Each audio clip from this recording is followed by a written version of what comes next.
అన్ని వంటలు కూడా కంప్లీట్ అయిపోయాయి. సో, అవి సర్దేసేసరికి పంతులు గారు కూడా వచ్చేసారు. మేము కూడా ఫాస్ట్‌గా రెడీ అయ్యేసి వచ్చేసి పూజకైతే కూర్చున్నాం.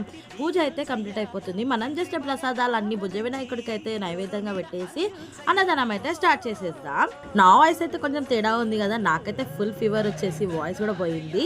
సో, అందుకే కొంచెం డిస్టర్బెన్స్‌గా ఉంటది. అడ్జస్ట్ చేసుకోండి. అండ్ ఇన్ని రోజులు అందుకోసమే వీడియోస్ రాలేదు. ఇప్పుడైతే కంటిన్యూయస్‌గా వీడియోస్ వస్తుంటాయి. చూసి సపోర్ట్ చేసి, లైక్ చేసి, సబ్స్క్రైబ్ చేయండి.